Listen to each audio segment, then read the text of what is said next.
If you think all pennies are just pocket change, think again, because today we're diving into 3 small copper coins that carry the weight of post-war America in their metal, mystery, and market value. These are the 1952 wheat pennies, struck in Philadelphia, Denver, and San Francisco, and while millions were made, the story behind them, the subtle differences between them, and the rare errors hiding in plain sight make them far more than just 1 cent get ready. Because these humble wheat cents might just change the way you see every old coin in your collection. 1952 wheat penny 1 cent coin. The 1952 wheat penny struck in Philadelphia represents a fascinating moment in American coinage, coming near the end of the long-running wheat cent design that began in 1909 under President Theodore Roosevelt's push to beautify the nation's coinage. Designed by the Lithuanian-born sculptor Victor David Brenner, whose initials VDB caused controversy when they first appeared prominently on the 1909 issue, the wheat cent by 1952 had already become a familiar and trusted symbol of everyday commerce. The obverse of the 1952 wheat penny features the right-facing portrait of Abraham Lincoln, a design that marked the first time a real historical figure appeared on a circulating U.S. coin. Above Lincoln's head is the national motto, "In God We Trust," curving along the rim. To the left is liberty, and to the right is the date 1952. Because this is the Philadelphia issue, there is no mint mark beneath the date, a detail that often confuses new collectors who expect to see a letter. During this era, Philadelphia coins typically bore no mint mark at all. The reverse carries the iconic twin wheat ears, framing the denomination 1 cent, and the inscription United States of America. At the top, in smaller letters, is E pluribus unum. The simplicity of this design is part of its enduring charm. The wheat stalks symbolize prosperity and agricultural strength, an especially powerful image in a nation that had just emerged from World War II and was entering the Korean War period in 1952. The country was experiencing economic growth, suburban expansion, and industrial confidence, and this coin circulated through grocery stores, diners, movie theaters, and post offices across America.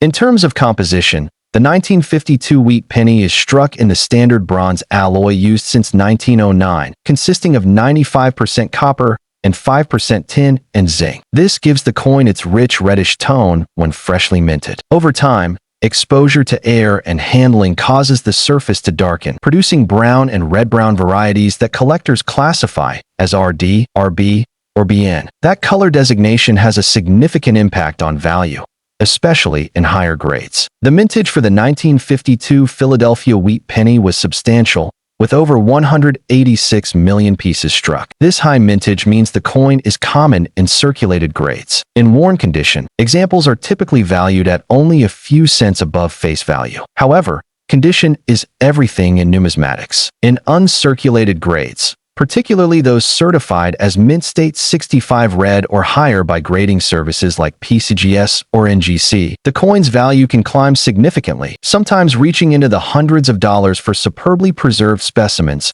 with full red luster and minimal contact marks. One key area of collector interest lies in strike quality. Philadelphia strikes in the early 1950s were generally decent, but many coins show weak detail in Lincoln's hair and beard, as well as soft wheat lines on the reverse. Finding a sharply struck example with strong definition in the wheat kernels and bold lettering is more challenging than the mintage number alone would suggest. Collectors building high-grade registry sets compete fiercely for top population coins, driving prices upward for the finest examples. Error coins add another layer of excitement to the 1952 wheat penny. While there is no major, widely recognized double die variety like the famous 1955 double die obverse, minor double dies and repunched mintmark varieties do exist across the wheat cent series. For the 1952 Philadelphia issue, collectors search for subtle doubling in the date and lettering, as well as die cracks, die chips, and off-center strikes. A dramatic off-center strike or a broad strike error can command strong premiums,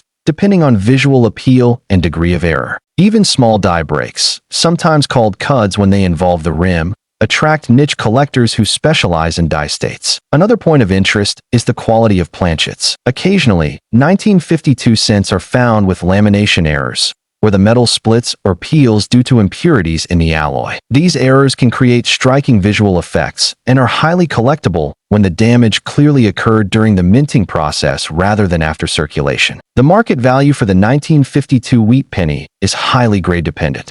In circulated grades from good to extremely fine, the coin typically trades between a few cents and perhaps $1. In about uncirculated condition with traces of mint luster, it may reach a few dollars. However, in mint state 66 red or better, prices can escalate into the several $100 range, especially for coins with exceptional eye appeal. The difference between red and brown surfaces in the same numerical grade can mean a dramatic price gap, underscoring how important surface preservation is to serious collectors. Collector interest in the 1952 wheat penny remains strong for several reasons. First, it is part of the beloved wheat cent series, which many collectors attempt to complete from 1909 through 1958. Second, it represents the closing chapter of the classic wheat design, which would be replaced in 1959 by the Lincoln Memorial reverse. Third, it is affordable enough in lower grades to serve as an entry point for new collectors, while still offering high-grade and error coin opportunities for advanced numismatists. Ultimately, the 1952 Philadelphia wheat penny may not be rare in the traditional sense, but it is a coin that rewards careful examination. In high grade, with full red color and strong strike, it becomes a small but powerful artifact of American history, bridging the agricultural symbolism of the early 20th century with the industrial might of post-war America. 1952 D wheat penny 1 cent coin. The 1952 D wheat penny, struck at the Denver Mint, carries its own distinct identity within the series. The small D mint mark beneath the date immediately distinguishes it from the Philadelphia issue. In 1952, the Denver Mint was operating at full capacity, producing coins to meet the demands of a growing population and expanding economy. The mintage of the 1952 D wheat penny was even higher than its Philadelphia counterpart, exceeding 746 million pieces. This enormous production run makes it one of the more common dates in the wheat cent series in circulated condition. However, high mintage does not necessarily translate to uniform quality, and the Denver issues of the early 1950s are known among collectors for certain striking characteristics. On the obverse, the design remains Victor David Brenner's familiar portrait of Lincoln. In God We Trust arcs above, Liberty sits to the left, and the date 1952 with the D mint mark below it appears to the right. The mint mark itself can be an area of close scrutiny. Collectors examine the shape, placement, and clarity of the D, as repunched mint marks are known throughout the wheat cent series. While the 1952 D is not famous for a major RPM variety, minor repunching and die deterioration around the mint mark are sometimes found.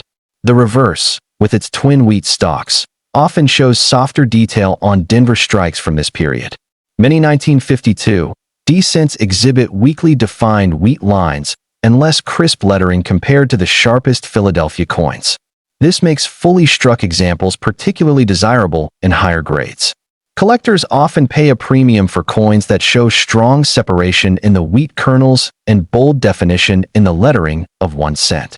In circulated grades, the 1952 D wheat penny is extremely common and typically worth only a modest premium above face value. However, as with the Philadelphia issue, condition rarity becomes the key factor. Because so many were released into circulation and used heavily in commerce, truly pristine mint state examples, especially with full red surfaces, are more difficult to find than the raw mintage suggests. In mint state 65 red condition, values can reach into the tens or low hundreds of dollars, depending on market demand. In even higher grades, such as MS66 or MS67 red, the price can escalate dramatically due to registry set competition. Top population examples, verified by major grading services, can command significant premiums because they represent the finest known survivors of a massive production run. Error collectors also find the 1952 D intriguing. Off-center strikes, clipped planchets, and die cracks appear with some frequency due to the sheer volume of coins struck. Lamination errors are not uncommon in early 1950s Denver cents, reflecting occasional alloy inconsistencies. A dramatic error with strong visual impact can sell for many times the value of a standard uncirculated example. One of the more subtle areas of interest is die state progression. Advanced collectors study late die state coins with heavy die flow lines, creating a slightly greasy or distorted appearance in the fields. These coins tell a story about the mint's production pressures, where dies were sometimes pushed to their limits before replacement. The 1952 Rare Wheat Penny also holds sentimental value for many collectors who began searching pocket change in the mid-20th century. For decades, these coins were readily found in circulation, making them a common gateway into the hobby. Today, they are increasingly pulled from circulation and stored in albums, rolls, and certified holders, gradually reducing the supply of high-grade raw examples. Market trends for the 1952 D generally follow the broader wheat cent market.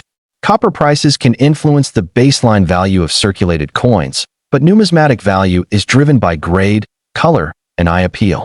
A blazing red, sharply struck 1952 D with minimal contact marks can be a standout piece in a Lincoln cent collection. While it may not have the headline-grabbing fame of key dates like 1909 SVDB or 1914 D, the 1952 D represents the backbone of the series.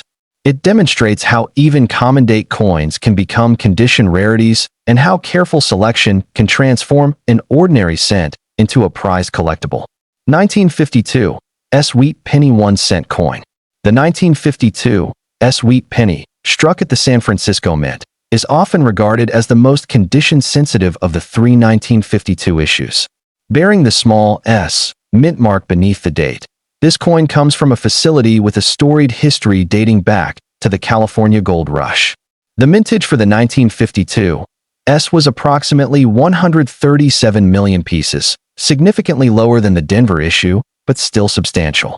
Despite this, collectors quickly learned that high-grade examples are notably more difficult to locate. San Francisco cents from the late wheat era are notorious for weaker strikes and less consistent luster. On the obverse, the familiar Lincoln portrait appears with the S mint mark beneath the date. Collectors pay close attention to strike sharpness in Lincoln's hair, particularly above the ear and along the jawline. Many 1952 cents show softness in these areas, making sharply detailed examples especially desirable. The reverse often presents the greatest challenge. Weak wheat lines and mushy detail in the lettering are common. A fully struck 1952 with crisp wheat kernels and strong separation is a standout coin. Because of this, even though the mintage is lower than Denver's, the 1952 can be more valuable in higher mint state grades. In circulated condition, the 1952 Wheat Penny remains affordable, typically valued at a small premium over face value. However, in mint state red grades, values climb quickly. An MS-65 red example may reach well into the low hundreds of dollars, while MS-66 or higher coins can command significantly more due to their relative scarcity and demand from registry set participants.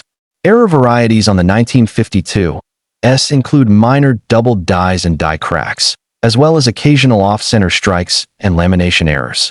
San Francisco issues of this era sometimes show interesting die chips around the mint mark, which can create the appearance of a filled or distorted S.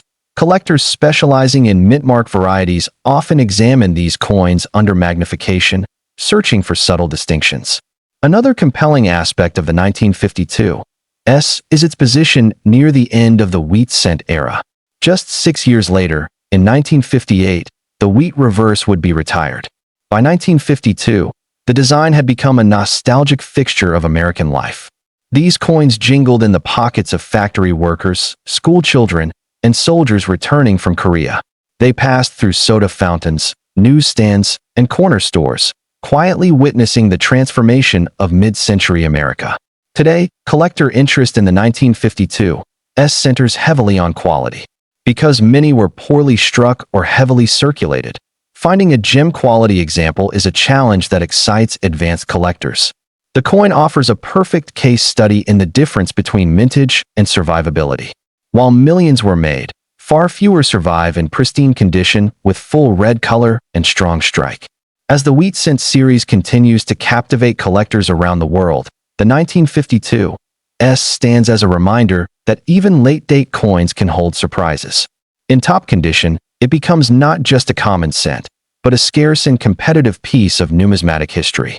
Together, the 1952, 1952, D, and 1952 S wheat pennies form a trio that embodies the everyday commerce, industrial might, and artistic legacy of mid-20th century America. From subtle strike differences to dramatic mint errors, from pocket change to prized registry coin, these small copper cents prove that sometimes the greatest stories in numismatics are told one penny at a time.